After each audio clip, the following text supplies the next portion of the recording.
Join us in the rallying cry for Star Wars Unlimited. Welcome to the podcast where we discuss how to outmaneuver your opponents. I'm Faith, and I'm here with J-Rod, Carbon, and his dudeness. Today we'll be chatting about what and where we have been playing, OP packs, market trends, and what events we are looking forward to. Before we start, give that like button a hug and snuggle up to the subscribe button. Dudeness, how have you been playing Unlimited this week? I was able to hit up one draft earlier in the week. I ended up going 3-0 with a nice little red Tarkin deck. That worked out pretty good. There were 12 of us that showed up, so we had two pods of six that split up. That was pretty cool.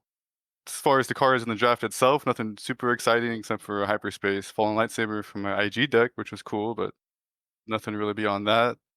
I did want to give a shout out to Daniel and Becky who were at the draft and later on asked me, "Hey, are you in a podcast, dude?" And I was like, "Sure am," and that was kinda cool to be recognized. Thank you for sharing that. What about you, Carbon? Yeah, so I got to do a couple things this week. I had my first match of the Saga, the Space Arena Ground Arena podcast. They're hosting a webcam tournament, so I got to play my first match this week, and I was able to go 2-0 with the red Chewbacca. So that's always exciting. And then I got to go to a draft. Super. This was my first time like drafting like in this environment. It was super fun. We had a group of 8 people. I went 2-1 playing Krennic Red. It was pretty good. I got some really nice like in the draft itself and my prize packs. Ended up with 3 legendaries total out of my 3 draft packs and 3 prize packs. So that was pretty awesome. I got a Super Laser Blast and a Change of Heart and a Hyperspace Command, which I was my pack one pick one pack. I could not pass that up. So yeah, overall it was I had a great week of Star Wars Unlimited. What about you, J-Rod? Yeah, I was able to attend 3 drafts Thursday, Friday, and Saturday. Thursday's draft was at my local store that I go to every week. We had 8 people. I had pack one picked one, a Hyperspace Seventh Sister, which was pretty rad. I ended up going Boba Red, and I faced Krennic Green in all 3 rounds. Beat the first 2, and the last one, my guy Ron again. If you remember in the last event that I lost, he beat me again. So he's my current local nemesis right now. I can't get past. So we'll see what happens this week. Then on Friday, I went to a new store, Spooky Games over in Attleboro, and also ran into a person who listens to us a lot. His name is Matt, and he ended up sitting next to me while we were drafting. He's like, "Oh man, you're gonna pass me the whole time," and I was like, "Yeah." He was a really nice guy. We chatted a bunch. We ended up getting paired up round one, and came down to like I think it was like 2 HP difference, and he ended up just sneaking it out on me in round one. So that was unfortunate for me, but good for him. He ended up going on to win the whole thing. I drafted Boba. Oh, what was my second color? I think it was green again. I think I went Boba green this time actually. So back to back Bobas going 2-1. He drafted IG green, which was interesting because my pack one pick one was super laser blast in that, and I actually ended up passing him a barrage. And I only took super laser blast because I wasn't sure on the pricing, and it's like $12 to $10 right now. So I was like, it kind of just pays for the draft if you just take it. So I ended up taking that. But looking back, he actually beat me with the barrage. So had I taken the barrage, I probably would have won the game. But all good there. I also made a little misplay in the game, but that happens all the time with me. So it is what it is. So shout out to my guy Matt for winning that one. That store was actually really awesome. They gave us a couple of OP packs for that. So that was pretty cool. And then on Saturday, I went to a new store as well that I hadn't been to. It's Gaia's Cradle in East Providence. And that was a little bit smaller, as 5 people, but some listeners of the podcast also came down. It's Morgan and his son. I'm not going to mention his son's name. I don't have permission. I didn't ask, so can't shout out his little guy. But I ended up playing both of them, and that one I went 3-0 in. But his son actually drafted a really insane. I think it was a Jin blue deck, and he just had like redemption and like everything that was healing, like the 4/6 shielded unit that heals 4 if you have a blue unit. Like everything in his deck healed. So I had to do like legitimately 50 points of damage to try to kill him. It was like he actually almost beat me in game one because we were playing best of threes that time. The rest of them were all best of one. So it was a pretty interesting week, to say the least. My best pulls were aggression, and I pulled Falcon. So it's my 4th Falcon.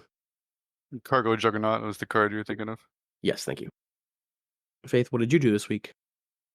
I haven't had a ton of time to go and play in my stores this week, and probably not the week coming up either, regrettably.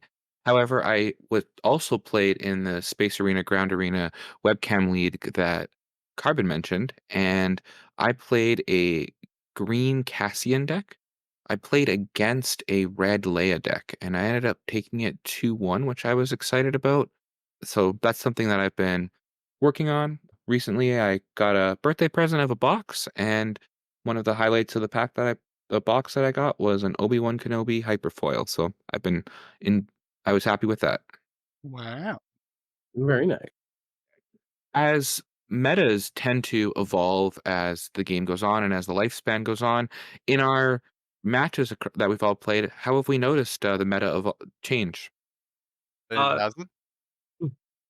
It sounds like none of us really played too much Premiere this I week. I don't haven't played think. much Premiere at all, honestly, except for a handful of webcam games with my not even fully optimized decks with a semi part of a collection. So my analysis on the meta shifting is not exactly irrelevant, but I don't think it has shifted. The three best decks before the game launched are still the three best decks now, as far as I can tell. So Yeah, I mean, the only shift that we'll really see at this point in time is more like what people assume they're going to see more of at bigger events. So they'll skew their main deck to try to beat those decks. Like if you think you're going to see more Sabine, you'll see Boba decks and like the control decks put their main deck more towards beating the aggro decks early, and then have sideboards to beat the mid range and control decks.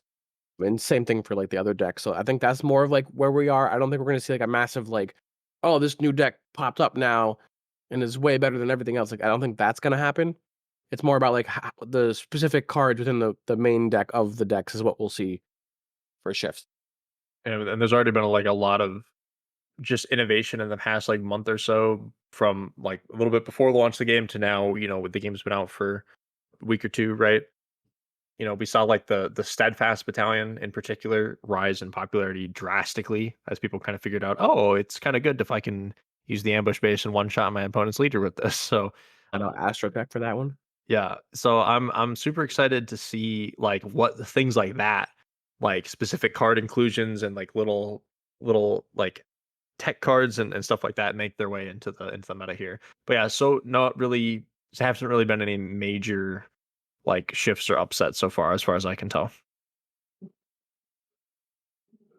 As we mentioned, across us all, we played a mix between in-person events and some events online, some games through webcams. One of the benefits of going into your store is when you do go to an organized event, you get an organized pack with cards in it. What have our thoughts been about the OP packs? they look really sweet.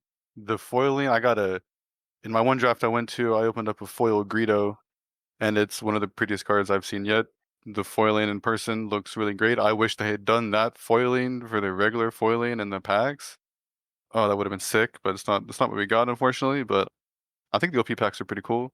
They're a great way to incentivize people to come on down and play. And the cards of them are really cool too. So Yeah, I think the idea for these OP packs you just get for just showing up and playing is brilliant. genius. And Yeah. yeah, exactly. It's such a good way to like reward players and get people excited to go like to their store. Like I was wanting to go to the store like one of the main reasons I wanted to go to the store is because I wanted to get, oh, maybe I get this cool Altar Sabine or one of the special just commons like the A-Wing or the Green Squadron, or the Green Squadron A-Wing or the Battlefield Marines, excuse me. Right? And just the idea is really cool. I will say at the store I went to for draft, they were having, you could either pay for draft or you could pay to play in their like little, they're having a little Premier League. I don't think too many people, they just wanted to see which what people wanted to do. But then you could just play there for free and do whatever. But if you played for free, they didn't give you a OP pack, which is not ideal, right? Like I think the idea behind them is that you should just show up and get one. Yeah. So I got one because I paid for the draft, so I ended up getting one. But yeah, yeah. Hopefully stores are just giving those out for free for people to show up that are playing Star Wars. So Yeah, I mean, it's tough for stores, right? Like it's a weird spot for them. It's a good idea by FFG. The problem on the stores end, it's like, well, so you want me to have my lights on and have all this stuff open and going. People just come and sit here and play in my store. right? And then not have to spend any money. Which like the FFG side is like, well, if you have them come in and play, then at some point they're likely to spend money in your store, right? So it's like this weird like game, and like stores already have such thin margins sometimes, and depending on your store where they are, it's like it's a really difficult ask to give away free things. I mean, stores should, like I said, I had one store that gave 2 packs out for one event, right? To anyone that came to play Star Wars. There was one person that showed up late, and I don't know if they ended up getting a pack or not, because we were drafting at that point, so I wasn't really paying attention. But I hope that they got one because he gave out 2 to everyone that did show up for it.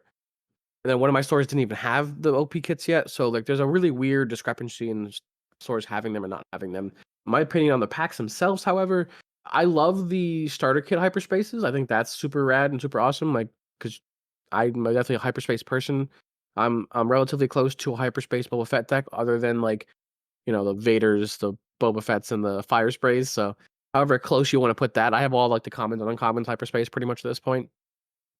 But yeah, so I don't love the bleedy borders. I know Dudeness loves them, which is good. I'm glad people do enjoy them because I'll be happy to trade them away to people for other things. So I think it's a super cool, thing, and it's definitely awesome that it's like a free little bonus pack to go.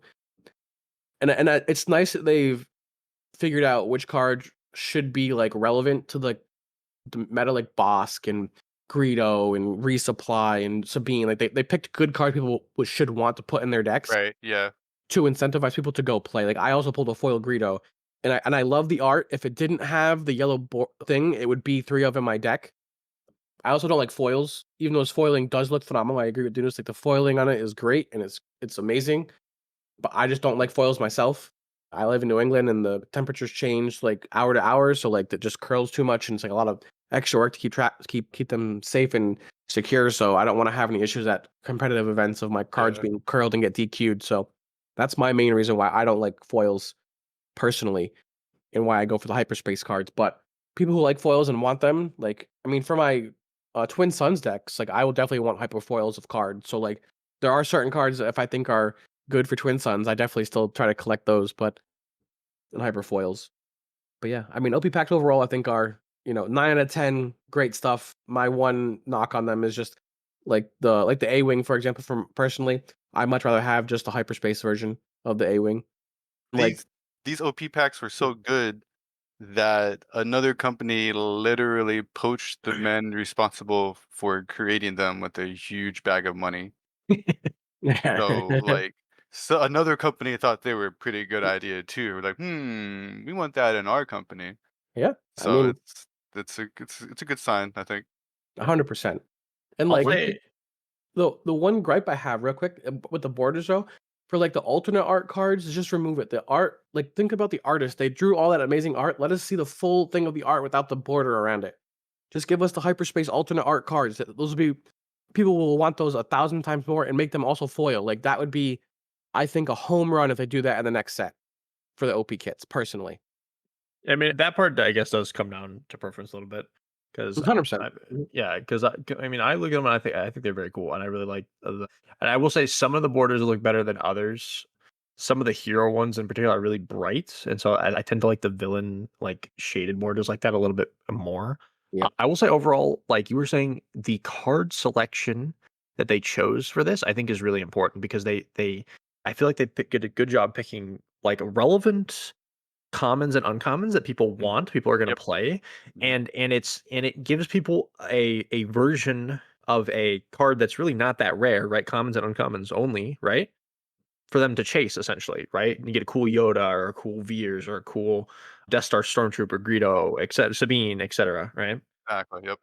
So I think that aspect of them like selecting the common and uncommon cards that people want, and then coming up, I really cannot express how much I love the concept of the OP packs. Yeah, the OP packs wouldn't be quite as hype if they had cards like a Jetta Agitator and um a mission briefing, or I don't know, some other garbage cards I can't think off the top of my head, right? Yeah. Cantina Braggart, dude. Yeah, Cantina. Notice how these are all aggression. Let's not focus on that though. One thing to just keep in mind when people are opening packs, zero P packs, when you're the last card you get is going to be it's going to say rare, but it's going to be from an uncommon in the set. And so, Correct. though it has that little rare symbol, it is not a rare in the regular set. It's rare for that OP kit. And the difference being that I believe the rare ones are the ones with completely alternate arts versus the common ones are the Correct. ones with just the different border and the Yep. different text box and design and stuff like that. So like A Wing is common versus something like Yoda, it with has a different art is rare. I do actually like the fact that they used uncommons as the like uncommon cards from the regular set because I feel that it does help not dilute rare prices from the packs. Like if you had just a bunch of rare cards, then they'd have more supply of those, which would decrease the overall packs, the kind of value out of it. So Yeah. I'm glad that they stuck That would with the that would lower be a rarity cards. win for the players though. Like if we could get red threes and K2s for cheaper than what they are now, that's a win for everybody not trying to profit off of the game. If they did that, they would definitely make those like legendaries and put them in like one out of every like 20 OP kit packs. And they would be like super duper rare to get like an alternate art version of those. And those things would be worth more than like a lot of things. So I doubt they would just put them in as like, like because if you think about rares right now, they're uncommons. So like if they went to rare, it'd have to be like a legendary type feel to that, I would imagine. So like I actually don't think it would affect the base pack price if they did it that way. Now, if they just put them in the rare slot as they currently are, then it Mm. could 100% affect that. I don't disagree, but I don't think they would take that route personally because it does like that's not how they did it with the current setup. I could be wrong, and we'll be happily incorrect with that, no problem. But that's just I would see them more going down like a legendary route than Yeah, overall, I'm happy with the cards that they did choose for that reason. That I think it does a good job of helping hitting all the kind of groups. I think as a casual fan, a casual engager of the game, a competitive engager of the game, and a collector engager of the game. I think you can kind of hit all of them in a really good way, which is really awesome to see. I do like the fact that they're given out for free. That's what they're at least told to do, because Right. then it allows everyone to kind of access them, which I think is a really great thing. Hey, I'm showing up. I might not win, but I get this OP pack, so at least it's something. I think that's a great idea. One thing that I'm a little bit interested to see is there is a cost to FFG to make these, and is that going to continue? Just a thought.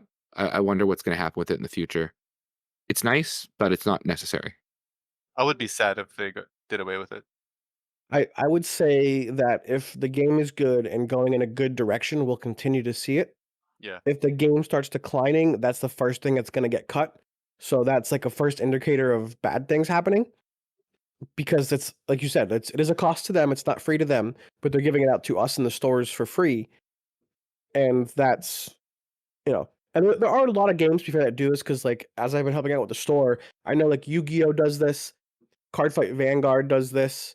I think Pokemon, I think, does something similar to this too. I'm not positive on that one, but I know for sure Cardfight and Yu-Gi-Oh does this. So it's not an uncommon thing in the space to happen, and I think a lot of players really rely on that. I know Yu-Gi-Oh players, when new ones come out, are like they need them, like they want them. It's like so like they're like all about them. So there must be some good cards in there. I don't follow Yu-Gi-Oh, so I'm not really sure, but so I almost wonder if Yu-Gi-Oh actually puts like actual chase cards, alternate art in there to get people to go to the stores. You know what I mean? Because it doesn't really cost them any extra to actually print good cards in those things. Like if they did print like a K2 or a Red 3 or like something like that. You know what I mean? Or like a Bet's Fire Spray. This is a good chance to, I guess, look at the market of Star Wars Unlimited at large. And I think one concern that I would have about putting those higher cards in there is it would lower the prices of some cards, which I don't know. I guess it depends on how people want to view the market. And I think some cards are going to are going to cost more money. And I hope that people can access decks in an accessible way, but some cards are going to be a little bit higher value. So, what are our thoughts on how the market for Star Wars has been shaping up about this week after release? A lot more expensive than we thought originally when we discussed this on last week's podcast while we were recording on Friday night. Yeah. When the prices look pretty reasonable, and we're like, all right, boys, this is looking not too bad. And then by Sunday, we're like, oh my goodness, what's happening here? I mean, the main thing is that the top meta cards and the top meta decks rose to the top, and everybody wanted those cards, and so a higher demand, lesser supply. It's simple economics, right? Like that's why we see it. But it is unfortunate that the foiling basically carries no premium, so Mhm. nobody cares about having foils, and it's only hyperspace. potentially hyperspace foil, and even that doesn't carry too much of a premium over the base version. I mean, the hyper foils, I feel like the normal foils, I feel like don't carry much premium, but just based on the hyper foils that I've looked up, the hyper foil versions do carry quite a bit. Like, there's quite a big price jump from there, like even just from like hyperspace to hyperspace foil, right? There's a big jump. I have a few like hyperspace foil rares, so I was looking at this the other day, and so it's like, but yeah, it is a little unfortunate that the foils are not really like super like chase heavy. And then in terms of like the most expensive cards right now, I think Vader's just kind of sitting on the top of that list. I'm not sure what he's at right now. I think it's somewhere 75 now. around He's at 75 right yeah. now. Yeah, so I think it came down a little bit. I think it was a bit higher than that. I think it went up to No. maybe 80 or 90 No. at one point. This is the base version of 75. He's up to 75 right now. Oh, The gotcha. base version. So on that Sunday when we were talking about this, I was watching prices, and he was sold out on TCG Player for like $50. And so I knew, as an experienced person, I was like, well, there's only one spot for this to go up right now. So I went onto Facebook, was like, hey, want to buy Vader for $40 shipped to my house? Someone said yes. I PayPal'd them instantly, and I now have my set of Vaders because I did pull 2 Vaders from my case that I opened up. So I have my set. So I'm very happy with that. I'm so glad I don't have to spend all this extra money on the Darth Vader, because basically if you pull a Vader in a box, you basically paid for the box, more or less. I don't know how to tell you this. I don't think they care if you pull a playset of Vaders. Probably not. But I didn't pull a playset, I pulled 2. But also, to go back to the point of Dudeness talking about the foils not being worth anything, as someone who pulled a foil Vader and a foil Boba Fett, I was really hoping, and I was really excited to pull those. I mean, I pulled them in our Discord. Shameless plug. If you haven't joined yet, please check out the description below, and there will be the top comment pinned with our Discord if you'd like to join and hang out with us. We do open up boxes and stuff like that, product every once in a while in the Discord on stream there. So if you want to check out that, hit the button and join. Back on track here. So I pulled a foil Vader and Boba Fett, and I was hyped, and all the boys were hyped. That was super awesome, right? And then now it's like they're just like the base cards. Like, they don't have any bonus to them. Nope. It's actually harder for me to trade them for something because people don't actually want them. They would take them if they don't have one, but like for myself, I want hyperspace cards, so I would like to trade that up into a hyperspace card. But people like who have hyperspace cards don't want foil versions typically. So it's like, how do I even, So it's like, I hope they find a way. I don't know an answer to this question, but I hope they find a way to make foils worth something. Whether it's like removing base foils entirely and making them just hyperspace, that would be better for me personally. But I know there's some folks who like foils, so I don't know. It's a really weird scenario. I think the market's definitely been way higher than we expected, which is good and bad. Bad for people wanting to get to the top decks at a reasonable price, because you can't do that right now. But good in the sense that the game's really popular. That's what this means, right? Like, people want to play the good decks. They want to get involved. They want to play the game competitively and play some of the best decks. And I think that's awesome for the game. For a game where people were hesitant because of FFG, hesitant because it's like the third Star Wars game that's going to fail and all this stuff. Like, so far, people are loving the game, buying up the products. Everywhere I heard, people just, they can't keep stuff in stock. And that's just great to hear overall. Like, even the first wave of Unlimited is now like out at Asmodee. Like, there's just no more. I think Loopy from Late Night did a little short on that, saying that the distributor's saying there's no more of Wave 1. They have to wait for Wave 2 now, which is like insane considering where this game started at. Yeah. Well, and I think it is unfortunate that some of these really strong cards, like just the legendaries in particular, just Boba and on Vader and Luke, are so expensive. But I do think that there's at least a few options for decks that are, maybe not the best deck in the game, but are like tier 2 or tier A, if you will, that are pretty reasonable in terms of like pricing. It's really those the really strong and popular legendaries and the really strong and popular rares are right now what's, because we've been talking about legendaries, but like we talk about rares quickly. K2SO and Red 3, and I think probably 4 Cause as well. I'm not entirely sure, but all of those are really strong, very solid red hero cards that are played in Sabine and then in Leia also, which is two of the best aggro decks right in the game. Currently, 4 Causes 6 and K2 and Red 3 are about $10 currently. Yeah. A piece. So those are a good, like a decent chunk of change too. right? Like, but beyond that, if you're looking to play like I'm trying to maybe put together like a Red Iden list where Green Iden, with the Vader is probably better, but Red Iden, has some better matchups. Is a comparable deck, right? I don't think has anything that's too expensive outside of I think maybe Super Laser Blast Does that is deck run Avenger? my version does not play Avenger, so I don't need the Avenger. So other than outside of Super Laser Blast, which I just opened some of those, I don't really there's not really cards in there that are that expensive Like, so far. what are the So good rares in that deck? I mean, it's like Dooku and then like Palpatine, and Palpatine's like in the starter kit, so it's like he's pretty easy to get. Palpatine's. I just looked him up. Palpatine's 70 cents right now.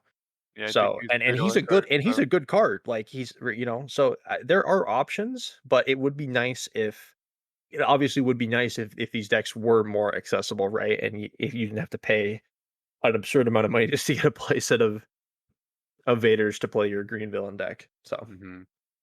I mean, that's just collectible card games, unfortunately. It's like there's always going to be those cards, and it's been something that people have been complaining about for years. And it's unless you go like the Pokemon route where you print like, and they tried doing it here too, right? But I think that the demand right now for this game is just so much higher than what they even printed and what they expected that it's just pushing the Vaders so high. Because like in Pokemon, you have like the base version, and then you have like the super secret rare version, which is like super expensive, and the base version is like maybe like $20 for like one, and you need four of those, so it's like $60 for a set, typically, roughly ballpark range. Mental math here. 20 times 4 equals 60. Yep. 80. Is it 80? 20 times 4? It's 80. Yeah. Thank you. Yeah, I just woke up from a nap, dude. I've been sick all week, dude. Come on. Oh, Uh, man. Sorry. yes. No, thank you for correcting me on that, jerk.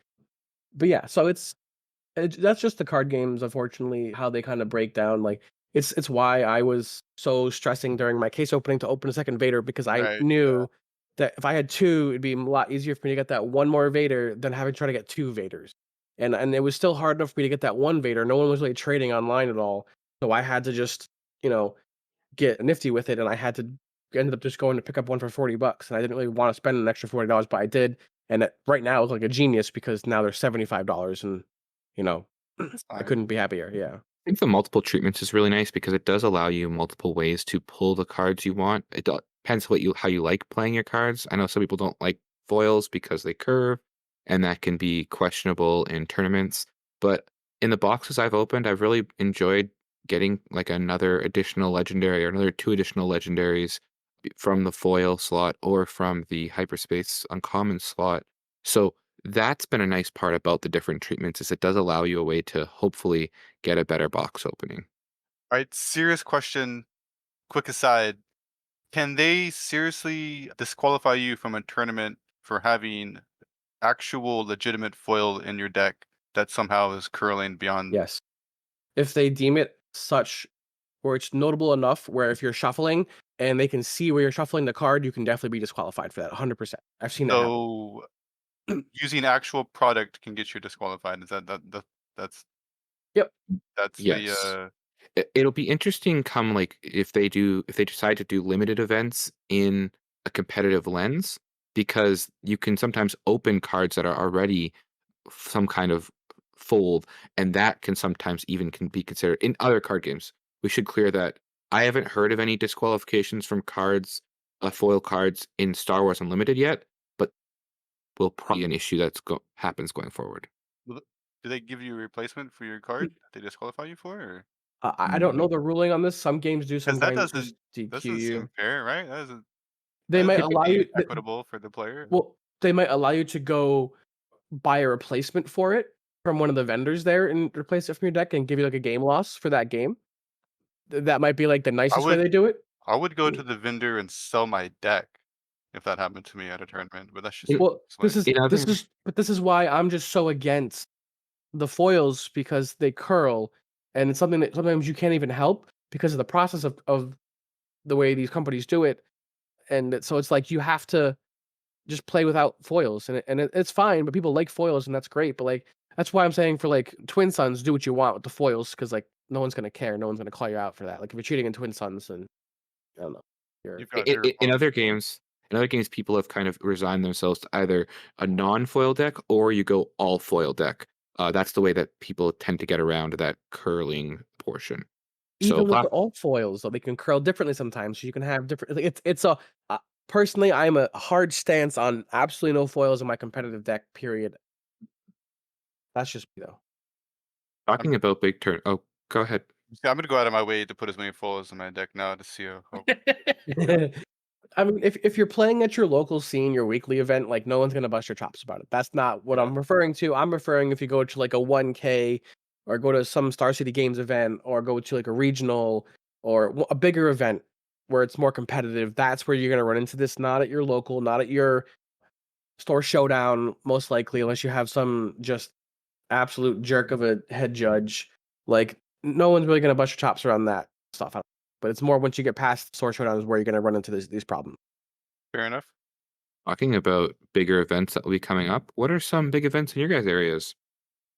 J-Rod? Oh, my mic was muted. Sorry. Yeah, so I have a big one in my area in Connecticut. It's at Tabletop Gaming Center, which actually was the store that I did one of my Learn to Plays at for Cascade Games. And they're hosting a 1K on May the 4th, which should be pretty awesome. I've already purchased my ticket, so I will definitely be there that weekend. Super excited. I think they're just doing premiere and then they're doing payouts based on attendance.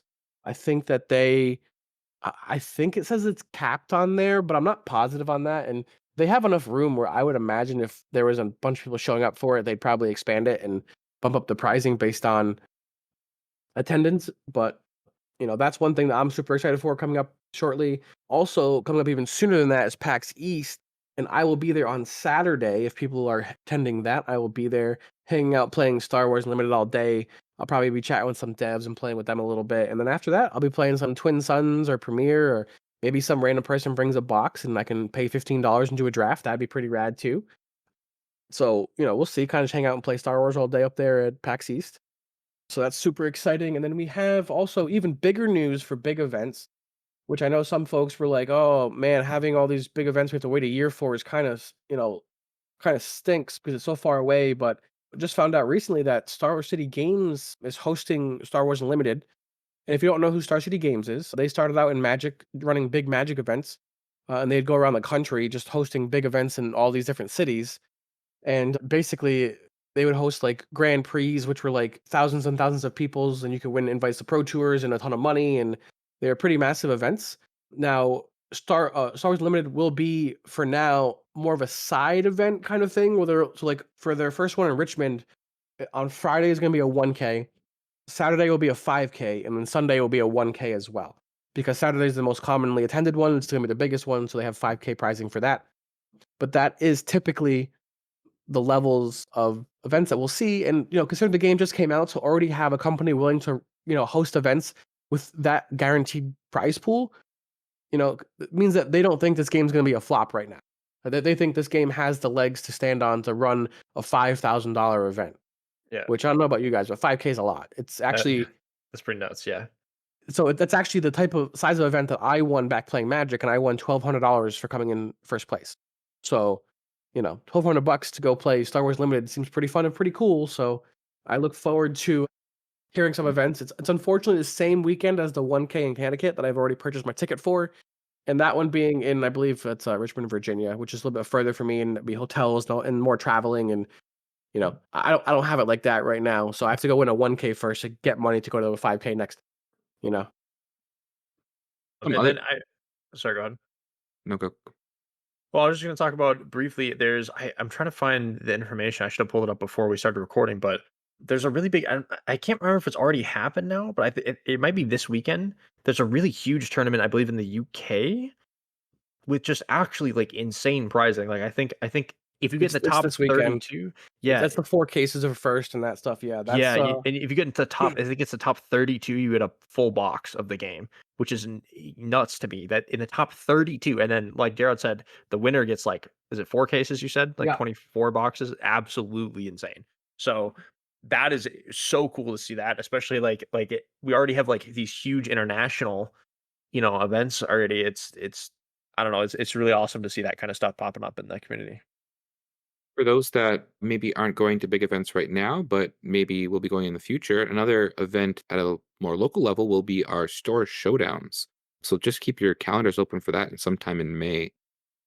Yeah, that I'm really looking forward to those because that's I definitely think it'd be more a little more accessible for me that I'm playing to win, right? But I'm not like going all out. I'm just gonna bring my favorite deck and do my best at one of these. Those I'm really excited for. And, there's those we talked about this in another episode, but got those the special promo versions of Mace Windu that you get for placing well. Yeah, it's gonna be super cool.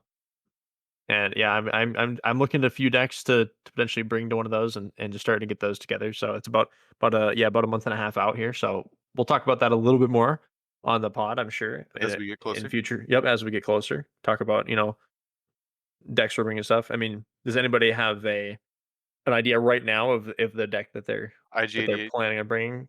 Dunis is bringing IG, yeah. Yep. What color IG? What color IG? Dunis? Double aggression IG88. Just because I have to prove he's not the worst leader in the set. That goes to Hera. No, maybe it goes to Chewbacca. You know what I'm saying? Speaking of Chewbacca, I might end up bringing Chewbacca to to my store showdown. We'll find out if that actually happens or not. Just because I really like Chewbacca, but he kind of sucked a lot of against the good decks. So I'll see. I'll have to get a little bit closer and find out. I'm thinking either Chewbacca or if I get the cards, I'd love to play like a Han Green. And I'm pretty close to being able to play Red Iden as well. Just waiting on a few things for that. So, but if I wanted a more competitive option, I would have that option. So I'm just gonna kind of see how I feel. If I feel like bringing Chewbacca and slogging through, or if I feel like playing something with a little more oomph, right? So, but that's kind of what I'm looking at right now to bring to my store showdown. You still have faith in Green Krennic, so that's what I'll be going with. Yep, Hashtag faith and faith. Krennic boy. Hashtag faith and faith. Ooh, speaking of, you're playing that this week, right? The game for that? Yes, so you can keep your eyes open for the Unplayable channel. They're hosting a showcase series of content creators, and we were graciously invited on, and we are currently in the finals against Tower Number 9. So please stay tuned. He says we, but he means him. Faith is in the finals versus. Faith. We're just cheering him on and Faith's our and- guy. Yeah, Faith's our guy. So yeah, we're excited to see this last match versus Tower, who's also a super great player. So yeah, that's coming soonish. I feel like so. Yeah, looking forward to seeing how that folds out. Well, let us know in the comments what Star Wars Unlimited decks you've been playing. Thank you for listening, and we'll see you next time on Outmaneuver.